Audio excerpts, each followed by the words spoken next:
Terima kasih Anda masih bersama kami di Kompas Petang. Saya Cynthia Rompas. Saudara Kartini, ibu kandung Peggy Setiawan mengaku sangat kecewa saat mengetahui sidang pra-peradilan Peggy ditunda karena ketidakhadiran pihak termohon, yakni Polda Jawa Barat. Kartini meyakini anaknya Peggy Setiawan tidak bersalah dalam kasus pembunuhan Vina dan Eki yang terjadi di Cirebon 2016 lalu. Atas ketidakhadiran pihak polisi sebagai termohon, keluarga Peggy mengaku kecewa. Keluarga memohon kepada kepolisian segera membebaskan Peggy Setiawan karena Peggy diyakini bukanlah Peggy Peron yang menjadi DPO polisi dalam kasus pembunuhan Vina sejak 8 tahun lalu. Saya berharap semoga sidang itu cepat berlangsung dan anak saya Peggy segera bebas. Saya harapannya semoga sidang cepat digelar dan anak saya segera bebas dan pulang karena anak saya tidak bersalah. Saya sangat kecewa sekali untuk pengunduran sidang ini. Sebelum sidang pra-peradilan digelar, Karopenmas Divisi Humas Polri Brigjen Truno Yudo menyatakan Polda Jawa Barat sudah melakukan langkah-langkah persiapan yang diperlukan untuk menghadapi kasus pembunuhan Vina dan Eki. Brigjen Truno Yudo juga menyebut Polda Jawa Barat telah siap menghadapi pra-peradilan Peggy Setiawan yang menggugat atas penetapan tersangka Peggy. Saat ini Polda Jawa Barat ya sedang menghadapi pra-peradilan, saya rasa itu. Dan Polda Jawa Barat sudah melakukan langkah-langkah persiapan untuk menghadapi itu. Ya.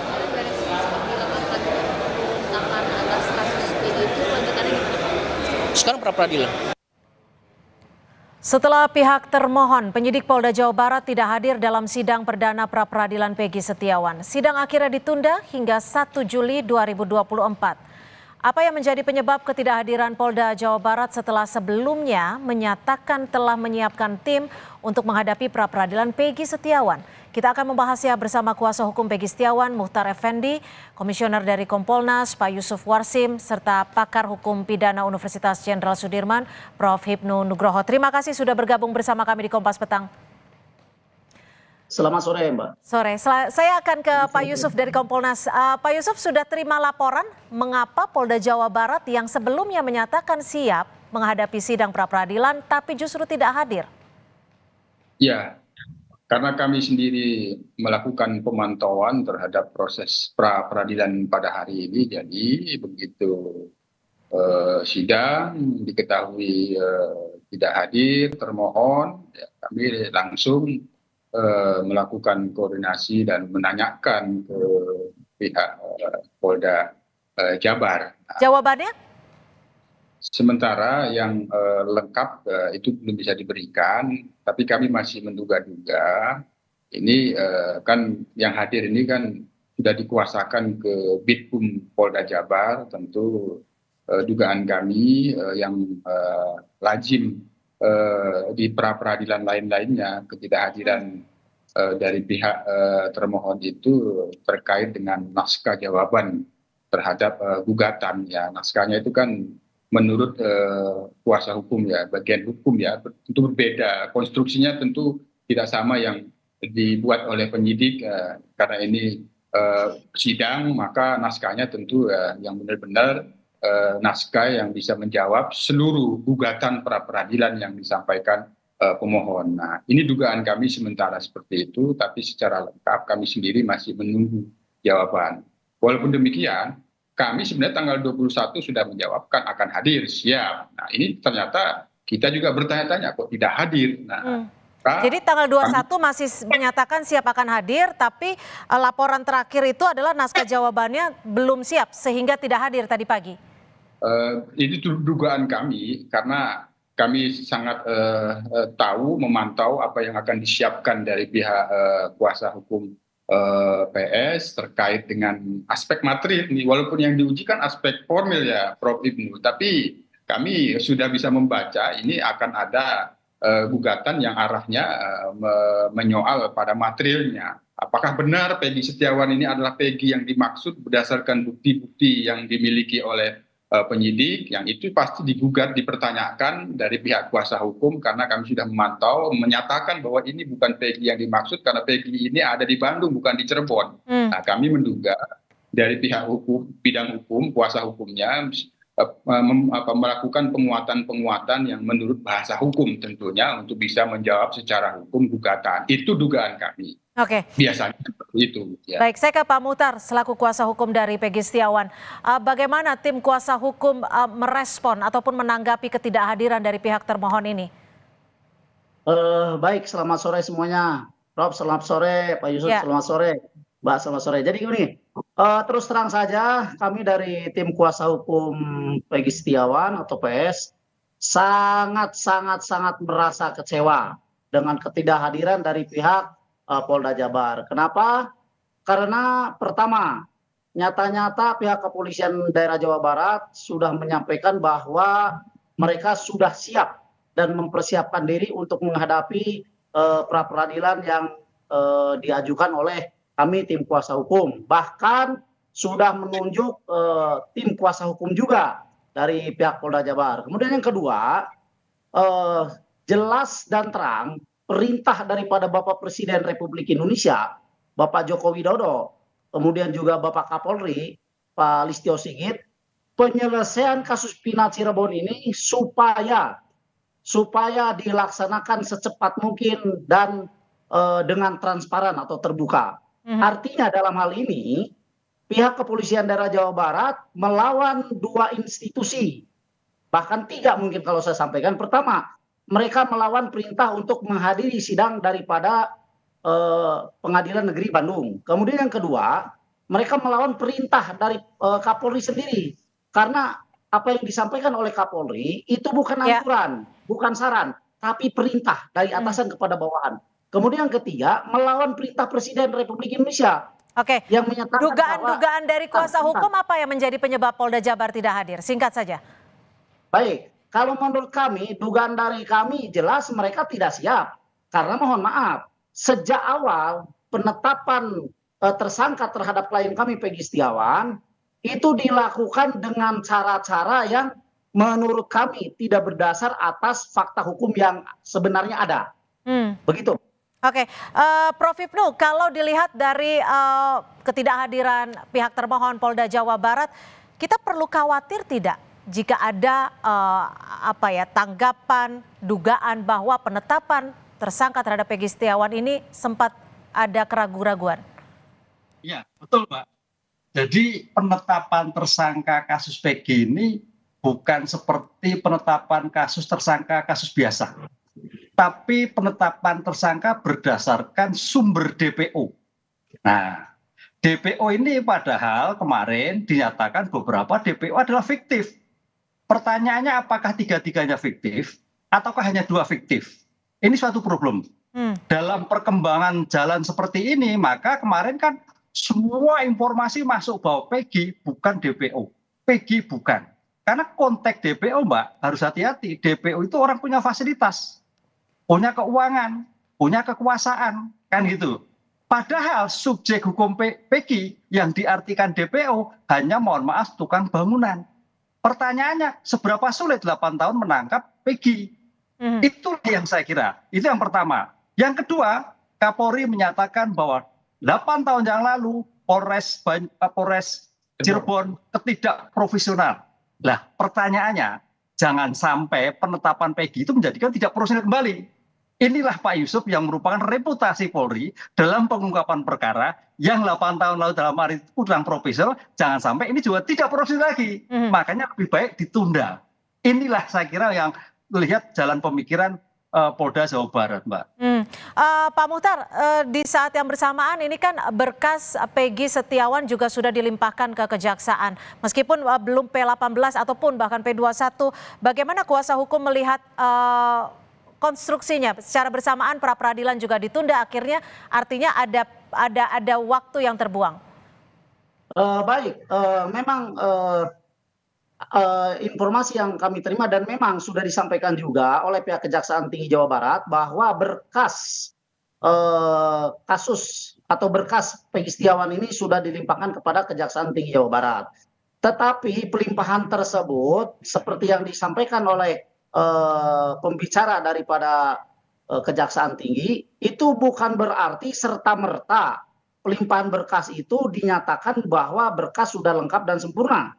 karena pihak Kejaksaan Tinggi juga harus mempelajari, mendalami tentang berkas tersebut. Apakah sudah lengkap sesuai dengan yang diharapkan oleh pihak Kejaksaan atau belum. Nah, pihak Kejaksaan punya waktu 14 hari untuk mempelajari itu. Nah, kemudian setelah lengkap dan dinyatakan berstatus P21, pihak Kejaksaan juga harus berkoordinasi dengan pihak Pengadilan Negeri Bandung untuk meminta jadwal persidangan. Artinya, apapun yang dilakukan oleh pihak Polda Jawa Barat tentang pelimpahan berkas, saya pikir dan kami menganggap bahwa itu tidak akan ada berpengaruh terhadap sidang pra peradilan. Baik. Apalagi sidang pra peradilan sudah dilaksanakan dan sudah 1 kali dipanggil pihak Polda. Oke. Oke, baik. Pak Yusuf, saat ini banyak yang menyoroti terhadap kasus ini. Lalu bagaimana dengan institusi kepolisian? Jika tidak hadir, artinya masyarakat juga ada kekhawatiran. Apakah ada pengawasan khusus dari Kompolnas agar institusi kepolisian tidak tercoreng dengan ketidakhadirannya di pra-peradilan Peggy hari ini?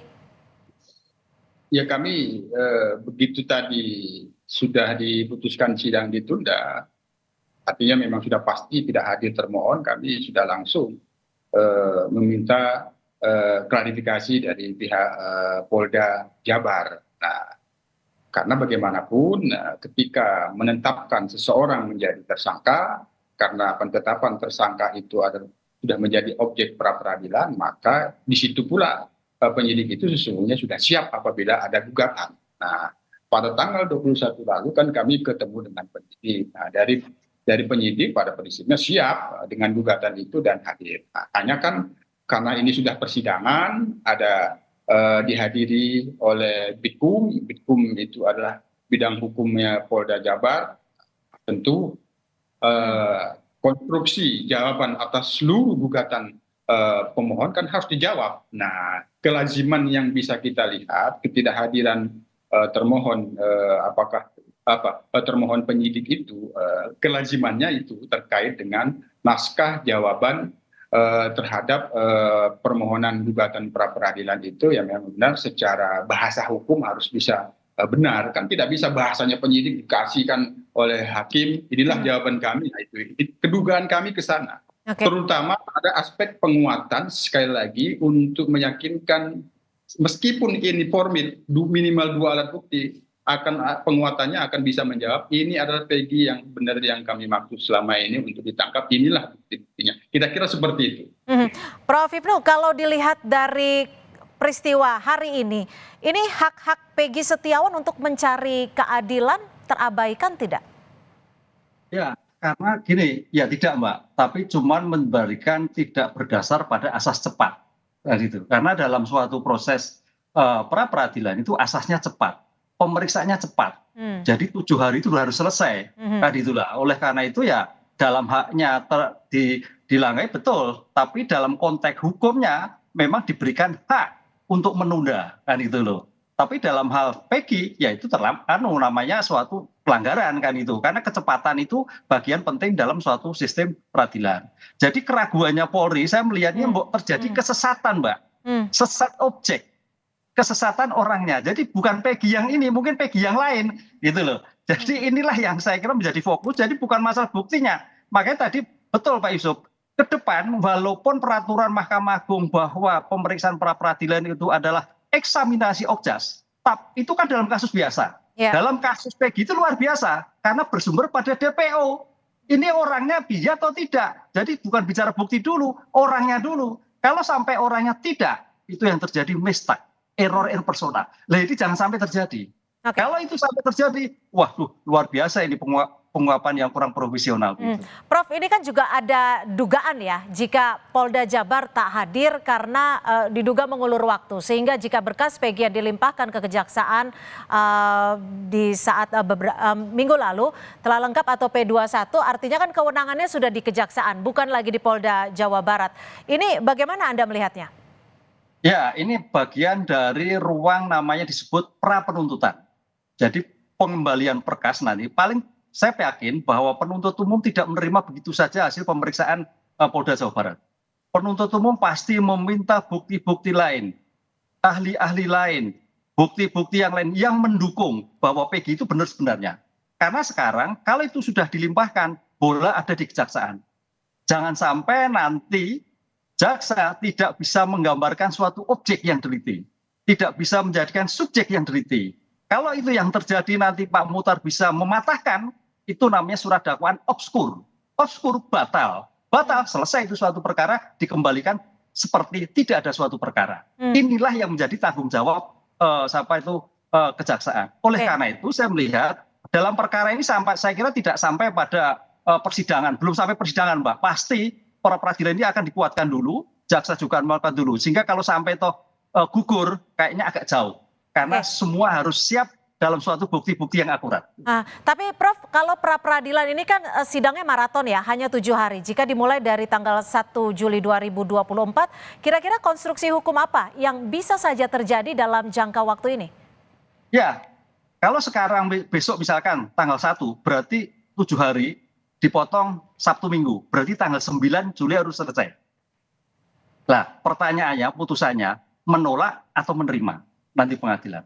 Kalau pengadilan itu namanya menolak pra peradilan yang dilakukan oleh Pak Muhtar CS, berarti Peggy itu betul. Tapi kalau sebaliknya, berarti Peggy itu betul, bukan. Termasuk alat buktinya.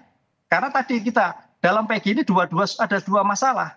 Masalah tentang orangnya dan masalah tentang buktinya. Kalau masalah bukti, oke lah. Masalah orangnya ini yang menjadikan suatu problem tersendiri, jangan sampai suatu kesesatan mengenai orang.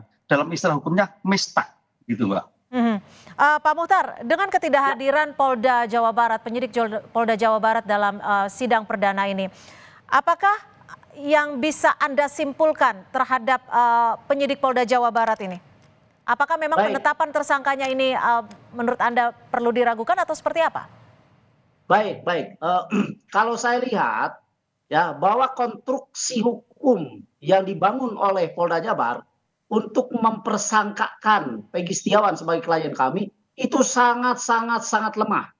Ya, apalagi tadi pagi Pak Yusuf dari Kompolnas mohon izin menyampaikan bahwa sebenarnya penyidik itu sudah mengantongi 5 nama Peggy Setiawan. Ya, jadi jelaslah mempersangkakan, menangkap dan menahan klien kami itu dibuat konstruksi hukumnya yang sangat lemah. Itu yang pertama. Kemudian yang kedua, tadi dengan jelas dan nyata bahwa yang mulia majelis hakim menyampaikan akan dipanggil lagi 1 kali. Artinya kalau 1 kali tidak hadir lagi, maka hak-hak Polda Jabar sebagai tergugat atau termohon dalam hal ini itu akan dilewat. Sehingga kami sangat berharap kalaupun memang mohon izin Polda Jabar mau bermain dengan sistem persidangan seperti ini, nggak usah saja hadir sekalian. Biar kami memintakan kepada majelis hakim putuskan dengan fair stay. Begitu. Baik, terakhir saya ke Pak Yusuf. Pak Yusuf, tadi dalam sidang, sebelum menutup sidang, hakim juga sempat menyebut, bagi ada yang mencoba mempengaruhi saya, akan saya abaikan. Pengawasan dan dorongan apa yang akan Kompolnas lakukan terhadap Polda Jawa Barat? Ya tentu tugas kami ada pada Polda, penyidik ya, maka kami tadi sudah menekankan ini sudah ditunda. Kita berharap ini publik menanti, bukan hanya pihak kuasa hukum PS, publik menanti kepastian hukum atas kebenaran PS yang dimaksud Peggy Setiawan ini benar-benar yang dimaksud di dalam DPO Peggy alias Peron, tidak salah orang. Itu publik sekarang mengharapkan. Oleh karena itu yang akan datang tentu tidak ada tawar-menawar, kami mendorong harus hadir. Itu. Baik, kita tunggu nanti tanggal 1 Juli 2024.